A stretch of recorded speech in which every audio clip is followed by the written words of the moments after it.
David Keirsey nicknamed them the masterminds, and most INTJs are not at all aversive to the title.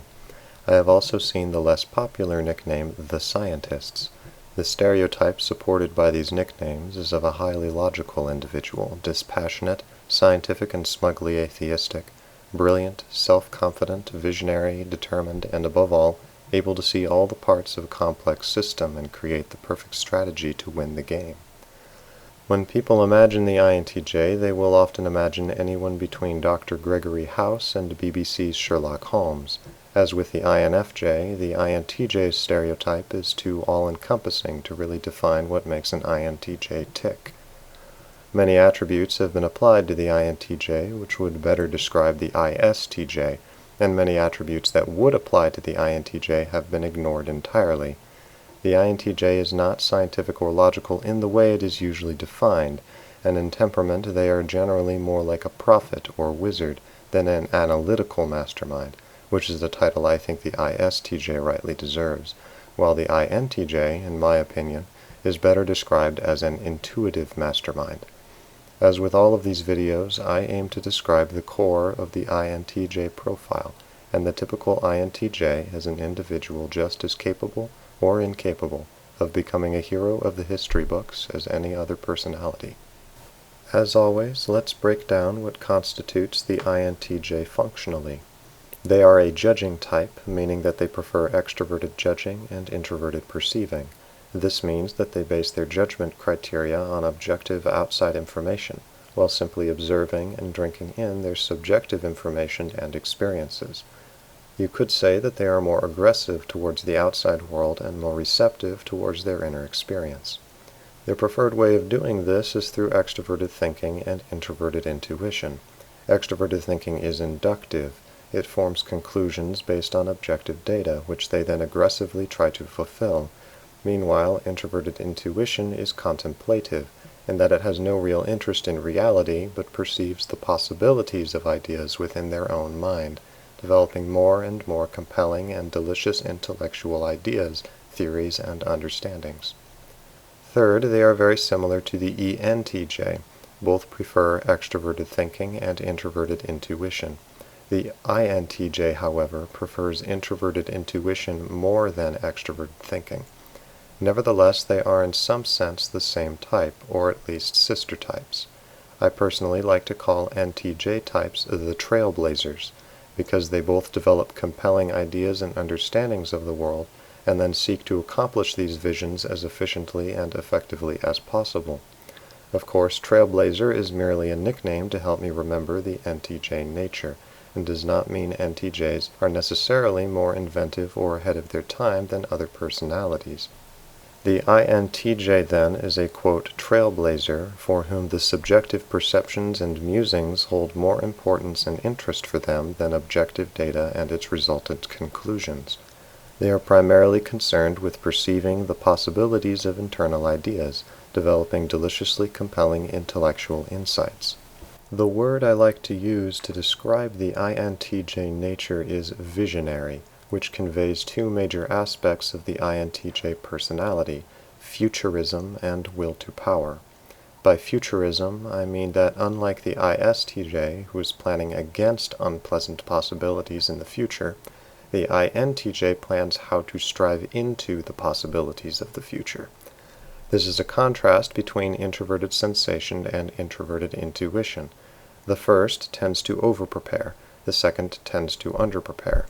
In the spirit of intuition, the INTJ has a way of making uncanny leaps and bounds with their ideas, sometimes appearing ahead of their time. However, what they gain in foresight they lose in thoroughness. For example, consider Isaac Newton and Nikola Tesla. Both made extraordinary leaps and bounds in their field, to the point that both were hailed as magicians, but these were, once again, leaps and bounds, which skip over a lot of middle work in between, giving an impression of mad determination and inhuman focus on their work, until organization and important details are of no importance compared to the acquisition of their goal. Isaac Newton's revolutionary development of calculus was only a means to an end. It gets the job done, but has a certain unrefined, hurried sloppiness to it. Another example is the explosive number of experiments and inventions Nikola Tesla was responsible for, some of which he didn't take the time to write down because they were just curiosities he discovered while on the road towards a different goal. There is a definite sense of tunnel vision and focus in the INTJ that blazes a trail into the future, but can sometimes be maddeningly imprecise and leave a lot of debris. In short, the INTJ's introverted intuition provides the futurist, intuitive vision, and the extroverted thinking provides the intense focus to accomplish that vision. But because that vision is so distant on the horizon, the INTJ doesn't always look down to see what they're stepping on. However, despite all that, I should remind the viewer that Nikola Tesla and Isaac Newton both completely revolutionized the world with their ideas. Now, unlike the ENTJ, who is primarily interested in inductive reasoning and determining logical inconsistencies, this is not the focus of the INTJ. The INTJ, like the INFJ, is first an internal perceiver, who gets hunches or sees visions of how the world really works. Logic is only a secondary tool to accomplishing that vision or idea, which may not be compatible with reality. The INTJ has just as much an intuitive, mystical sense to them as the INFJ. Of Isaac Newton, John Maynard Keynes said he was not the first of the age of reason, but the last of the magicians. Similarly, John Stone said that we must admit that Nikola Tesla was a prophet as opposed to a scientist. The second idea is the INTJ's will to power. As I've already implied, the INTJ is known for having a tenacious will. This will is directed towards the acquisition of power, and this power often takes the form of knowledge and understanding. Extroverted thinking not only seeks to adapt to objective data, but also reworks its own mindset and judgments in order to have control over its environment. This is a major theme for the INTJ. They desire power over their surroundings through superior understanding. This is why the INTJ is often especially happy to be called the mastermind, because this implies them having a mastery of their environment through the mind. I have heard the INTJ mindset described as seeing the world as a game. They can naturally take stock of their resources, each resource's future potential, and see a branching tree map of where different actions will probably take them. Thus, their goal is to have as much mental control and understanding of the progressing game as possible, so that they know exactly how to move in every situation. The INTJ's will to power is also the result of an unrepressed extroverted thinking, introverted feeling axis. Extroverted thinking is more dominant, but introverted feeling is not repressed and plays a very important role in the INTJ personality. As discussed in previous videos, extroverted thinking is the opposite of introverted feeling, where extroverted thinking is the bulldozer and introverted feeling is the protester lying down in front of it. Extroverted thinking adapts to data, introverted feeling stands firm behind sentimental principles. Thus, the INTJ's feeling is subjective and recoils from objects, retreating deep into the subject and burning quite fiercely in there. Introverted feeling provides the INTJ with several interesting characteristics. It grants the INTJ the typical introverted feeling, isolated alien sentiments. The INTJ's passions and values are wholly its own, and do not want to be attributed to any kind of conformity to other people's standards. This makes the INTJ very independent and self-confident, even notoriously so. The INTJ often enjoys the image of a visionary standing bold and alone and single-handedly transforming the world despite all human opposition and ignorance. While the INFJ seeks to inspire others to cooperate, the INTJ may not even want any supporters, or if they do, that is not their main focus. The INTJ could care less about what other people think of their vision.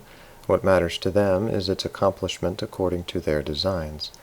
The INTJ is also notoriously unsocial, displaying the limited introverted feeling range of emotions. They have no problem with people, but they don't feel any immediate or pressing need for them, except those they have already adopted into their heart. Like the ISTJ, the INTJ very much loves who they love, and I have experienced this very genuine love and friendship from several INTJs in my life, as well as ISTJs. What it lacks in outward expression, it makes up for in its endearing sincerity. The INTJ is by no means misanthropic.